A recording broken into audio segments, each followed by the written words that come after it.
Lucas capítulo 8, versículo 40 até o 42 diz assim: Ao regressar Jesus, a multidão o recebeu com alegria, porque todos o estavam esperando. Eis que veio um homem chamado Jairo, que era chefe da sinagoga, e prostrando-se aos pés de Jesus, lhe suplicou que chegasse até a sua casa, pois tinha uma filha única de uns 12 anos que estava à morte. Até aí por enquanto a leitura. Você quer, fique com a sua Bíblia aberta, depois nós vamos continuar esta leitura, mas por enquanto vamos parar por aqui nesta leitura e vamos falar algumas coisas a respeito deste homem, da situação que ele enfrentou e daquilo que Jesus acabou realizando. Este homem chamava-se Jairo, e a Bíblia diz que ele era chefe da sinagoga. A sinagoga não era apenas um centro de ensino religioso para os judeus. Na verdade, tudo girava em torno da sinagoga. A comunidade se movia em torno desta vida religiosa, e a sinagoga era este centro, e Jairo era o chefe da sinagoga. Então nós estamos aqui falando de uma pessoa que ocupava ali no meio do seu povo um cargo muito importante. Também a Bíblia ela não menciona claramente, mas nós imaginamos que Jairo ele fosse um homem de muitos recursos, um homem quem sabe rico, por ocupar esta destacada posição. E apesar disso, apesar de tudo aquilo que Jairo conhecia, sendo ele chefe da sinagoga, e apesar de tudo aquilo que ele possuía eventualmente, Jairo ele também estava, por assim dizer, não era imune, não era isento de algumas dificuldades que são inerentes a todas as pessoas, como a doença, por exemplo, na vida de sua filha. Eu imagino que Jairo ele deve ter despendido muitos recursos para, quem sabe, trazer a solução, a cura para sua filha. Entretanto, nada disso aproveitou. Aliás, o dinheiro ele pode comprar uma casa, mas necessariamente ele não tem poder para comprar um lar, não é verdade? Um lar se constrói com outros valores.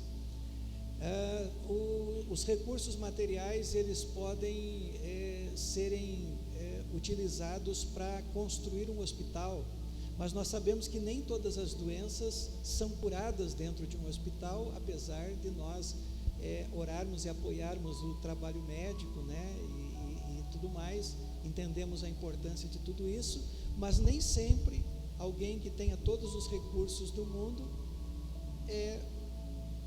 vai ter condições de comprar a saúde. Os recursos materiais também eles podem servir para construir um templo bonito como esse em que nós estamos, mas não compra a salvação.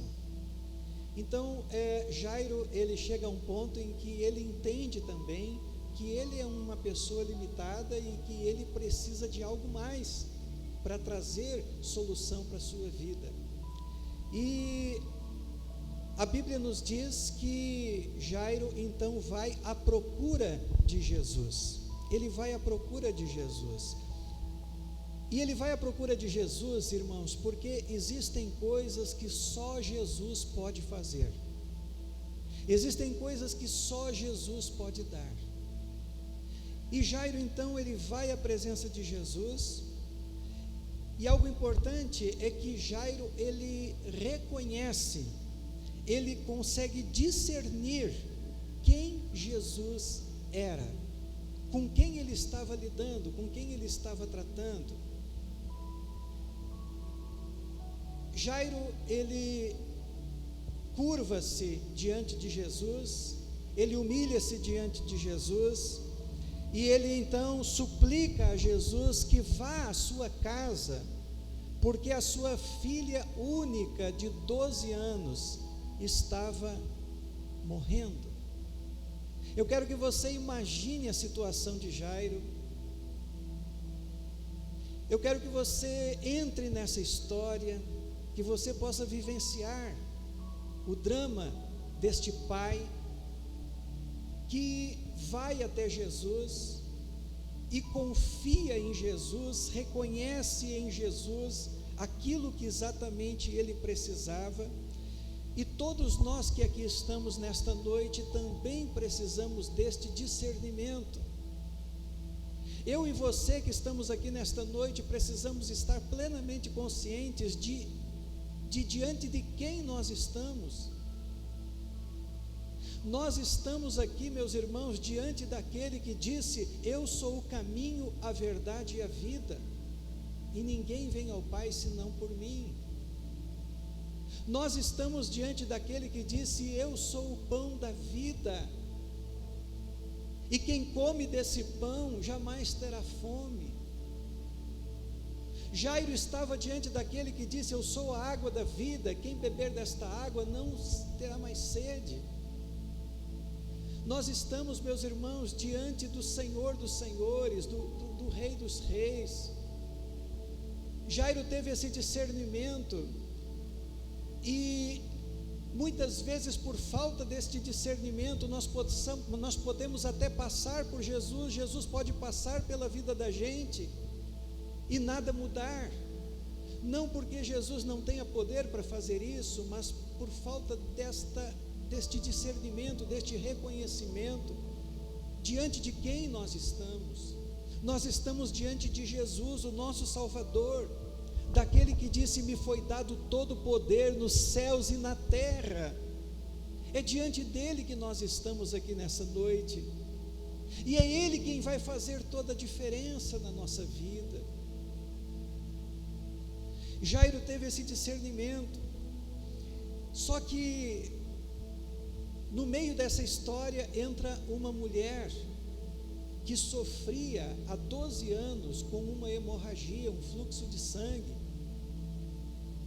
E é interessante que a menina de Jairo tinha 12 anos, e aquela mulher sofria exatamente 12 anos também. Toda a vida daquela criança era o tempo de sofrimento daquela mulher. E Jesus, ele tinha total e completa noção de que a filha de Jairo, se não fosse atendida imediatamente, ela iria morrer. Acontece, meus irmãos, que o nosso Deus, ele nunca chega atrasado e nunca vem antes. Ele sempre chega na nossa vida na hora certa. Ele sempre chega na nossa vida no momento preciso. E Jesus então resolve atender aquela mulher que tinha um fluxo de sangue. Na verdade, aquela mulher tocou com tanta fé na orla das vestes de Jesus, que Jesus sentiu que dele saiu poder, saiu virtude. E Jesus pergunta: quem me tocou? Ora, Jesus sabia, mas ele queria que aquela mulher se apresentasse. E aquela mulher então se apresenta, e Jesus, enquanto estava ali tomando testemunho daquela mulher, chega alguém lá da casa de Jairo para dar a mais terrível notícia que um pai pode receber: não incomodes mais o mestre, a tua filha está morta. Que notícia aterradora, terrível. E então, antes que Jairo desesperasse, e o que é desesperar? É perder a esperança. Jesus então, ele chega com uma palavra para Jairo, e eu gostaria que você lesse comigo no versículo de número 50, o que Jesus disse para Jairo, e o que Jesus também diz para mim e para você hoje.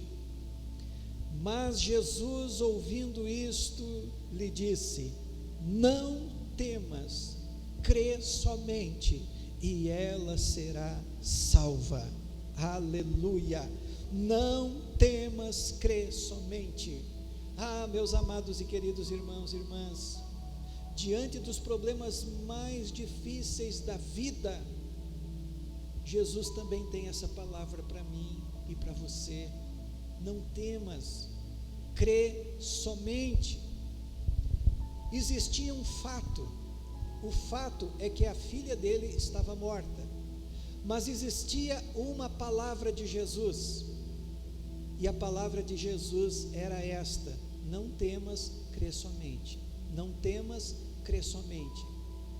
Muitas vezes, irmãos, nós somos tentados a olhar para a circunstância exatamente como ela está e como ela é, e muitas vezes nós esquecemos de olhar para aquilo que Jesus diz a respeito da nossa vida, das nossas experiências, a respeito daquilo que nós podemos esperar da parte dele. Isso só acontece quando nós temos esse discernimento, este reconhecimento de quem Jesus verdadeiramente é. Porque se nós olharmos para os fatos da nossa vida, muitas vezes nós também vamos desesperar, muitas vezes nós também vamos entregar os pontos, porque a realidade é dura.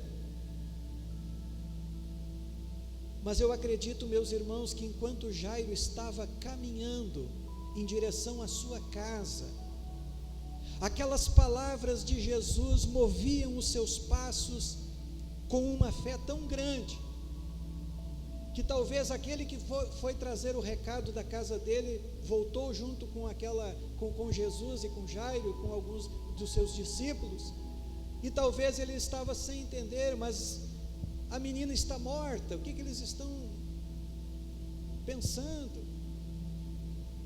Mas na verdade, irmãos, Jairo, ele estava firme naquilo que Jesus estava determinado a fazer e naquilo que Jesus já tinha dito para ele: não temas, crê somente. Não temas, crê somente.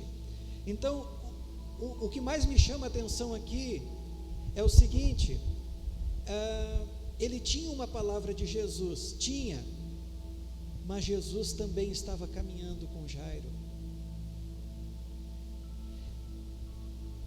Na verdade, não é a dificuldade do caminho, é com quem você está caminhando.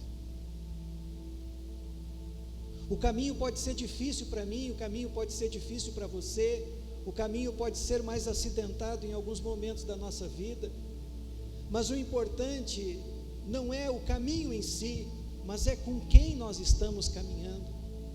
Jairo estava caminhando com Jesus, e Jesus tinha dito uma palavra para ele: não temas, crê somente. E a minha pergunta é: com quem você está caminhando? Com quem?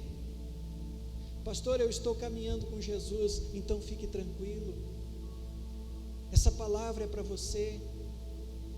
Não temas, crê somente. Aleluia. Com quem você está caminhando? E aí Jairo, naquela convicção: eu estou caminhando com Cristo, e ele me deu uma palavra de fé e de esperança. E é assim que nós devemos caminhar também na nossa vida com Deus, na nossa caminhada cristã. Com esse pai, nós aprendemos algumas coisas, e eu quero ler do versículo 51 até o 56, para terminar essa história, que diz assim: tendo chegado a casa, a ninguém permitiu que entrasse com ele, senão Pedro, João, Tiago e o pai e a mãe da menina, e todos choravam e pranteavam. Mas ele disse: não choreis, ela não está morta, mas dorme. E riam-se dele, porque sabiam que ela estava morta. Entretanto, ele, tomando-a pela mão, disse em voz alta: menina, levanta-te. Voltou o espírito. Ela imediatamente se levantou, e ele mandou que lhe dessem de comer. Seus pais ficaram maravilhados, mas ele lhes advertiu que a ninguém contassem o que havia acontecido. Glória a Deus. Quem crê nesse milagre, diga aleluia. Queridos irmãos e irmãs, o mesmo Jesus continua caminhando comigo e com você. Você crê nisso? Amém? O mesmo Jesus anda caminhando comigo e com você. Ele é o mesmo ontem, hoje e será eternamente. Nós estamos aqui vivendo tempos difíceis, tempos talvez complicados, mas o mesmo Jesus que caminhou com Jairo e disse para ele: não temas, não tenhas medo, creia somente. É o mesmo Deus que está dizendo para você, Maria, João, José, para mim: não temas, crê somente. E nós precisamos dar ouvidos à voz de Deus. Existem muitas vozes no mundo que querem nos convencer de que as circunstâncias são maiores, mas nós que temos um Deus poderoso, nós cremos que Deus é maior que as nossas circunstâncias. Nós cremos que aquilo que eventualmente foge ao nosso controle jamais fugirá ao controle do nosso Deus. Com Jairo nós aprendemos que, como pais, nós não somos 100%, não é verdade? Falhamos em alguns momentos, mas com Jairo nós aprendemos que, quando nós buscamos Jesus, nós jamais falharemos, porque Jairo, ele levou Jesus para dentro da sua casa. Quando nós pais, e mães e todos que aqui estamos, levamos Jesus também para dentro da nossa casa, ali ele tem poder para operar grandes milagres no casamento, na saúde e em todas as áreas da nossa vida. E eu gostaria de convidar a igreja a colocar-se em pé, por favor. Essa passagem de Jairo nos mostra como é necessário buscarmos a Cristo. Esta passagem de Jairo mostra que a palavra de Deus é que deve nos mover nos dias de hoje. A experiência de Jairo nos mostra que vale a pena caminhar com Cristo, meus irmãos. Amém? Vale a pena caminhar com Jesus, e eu quero continuar caminhando com Ele, e você? Então vamos orar ao Senhor. Levanta o teu clamor a Deus nessa noite, fale com Jesus, entrega tudo a Ele.